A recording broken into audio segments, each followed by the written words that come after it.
Pagbalik namin doon, napakatigas na nung hello mga siling-siling. loads, mga kagawad. Ayun, tatapos na, lapit na. Finish na lang. Yan. Shout out sa dyan. What's up, man?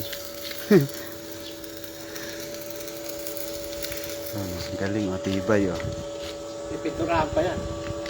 Pagka lalagyan ng yung mga welding, kung meron silang primer dyan. Papabili kami primer sa kanila kung payag sila. Kami na lang na opit maglalagay. Kakalawangin kasi pag natamaan na ng ulan. Lalo yung pinag-weldingan, mabilis yan kapitan. Bago itong mga gulo. Yan. Ganda namin railing.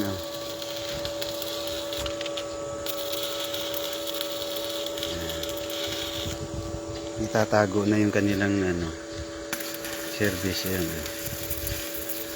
Dito yan ilalagay. Diyan ilalagay yun. Ilang ampere yung nito, kuya? 250. Kibay di sa maghapon din, maghapon din kaya din, Oo, maghapon. Gaan pa Dati-rati yung mga welding ginagamit, dadalwa bubuhat Dadalwa yung bubuhat ng welding, tiyang hirap Meron kalahati namin. Yan 30,000. Yung sa bayaw ko, ganun doon, nandun, laki, dito yung ginaganyan. Yan, ang bili ko ng 5,200. Ganda na yan. Natawad. Yan. At ang unang nagka-diferensya niyan, ito, kasi local yung ganito niya. Yung sinasaksak lang na gano'n. Ito, deroscas na yan 700. Yan si kuya, may-ari no kanyang gamit, welding. Oo, pinalitan ko na. Yan. Pinapahirapan na kami pagka Nagbablog din yan, guys. Kahit ang project, ang galing bitbitin. Oo.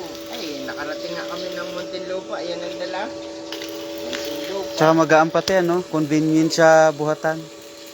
Ay, limbawa, natrasis na namin to. May iba pang gagawin. Tali lang yan dun sa mismong trasis. Palit ang dami. Magtalag dati. Ay, nakakita ako dun sa dun sa kalyan namin Yan na doon. yung boss, yan na yung boss. Ang laki. Yung may-ari. Ganyan, Talagang tulak ng 3 tao. 4 na tao kami generator talaga. Kuya, lapit na. Okay. Kaya sa muli.